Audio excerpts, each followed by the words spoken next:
Yan, hello. Magandang umaga bawat isa. Kaya nandito na naman po tayo, no. Medyo lakad-lakad, mahangin, pero maganda na yung panahon, maiinit. Pero hindi makatulad yung talagang summer.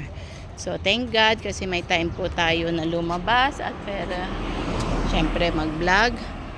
At yun nga. Alam nyo, napakaganda po. Share ko lang yung verse sa Matthew 14. Napakaganda po na talagang alam nyo yung ang 14 is yung finid ng Panginoon, yung actually sa 13, Matthew 13, yung finid niya yung 5,000 na mga kalalakihan, di ba pa yung mga kababaihan at saka yung mga bata, di ba?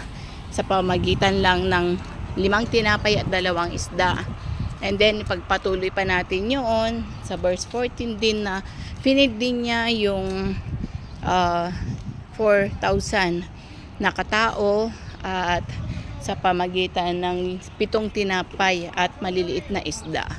So, makikita natin na talagang ang Panginoon, nais niya na i-bless po niya tayo. Nais niya na ibigay, no?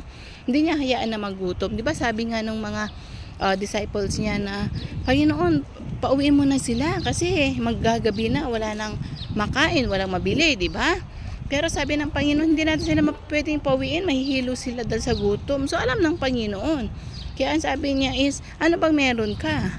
So sabi niya, ito, 5 tinapay at 2 isda. At ibinigay nila sa Panginoon at pinultiply niya. At nung nakakain silang lahat, alam niyo ang kagandahan, nabusog po silang lahat eh. Nung nabusog silang lahat, sabi pa niya na tipunin yung mga tira-tira. Alam niyo, 12 basket pa yung natira. So, ang dami, no?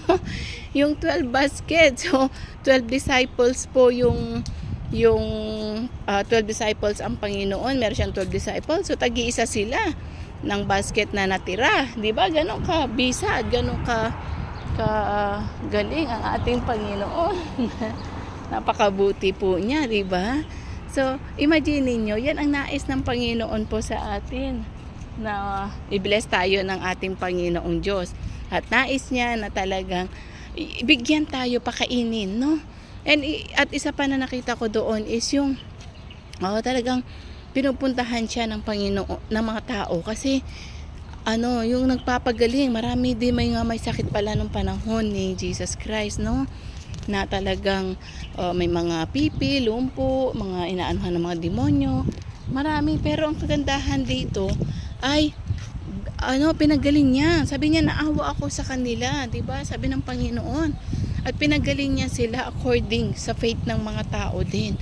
So nais din ng Panginoon na pagalingin niya tayo sa ating mga kasalanan, sa ating mga sakit. At nais din ng Panginoon na i-feed niya yung mga needs natin, yung provision, di ba? According sa faith po din natin yan. According na talaga bang nananampalataya tayo sa Panginoong Diyos, mangyayari, di ba? Kasi we believe, we trust God. Yan ang nais ng Panginoon. Kaya alam ko din na ang Diyos natin noon, ngayon, ang magpakailaman, the same God po siya ngayon na talagang gumagalaw at ibibless po niya tayo. Kaya kung may nihiling kayo sa Kanya, go on lang po, ibibless niya kayo at bibigyan niya kayo. At kung may sakit, pagagalingin po niya kayo. Claim po natin ang nais ng Panginoon at ang salita po niya dahil siya ay tapat na Diyos at pag nangako siya, ginagawa po niya. So yun po may share ko ngayon. So shalom and God bless you all. Bye for now.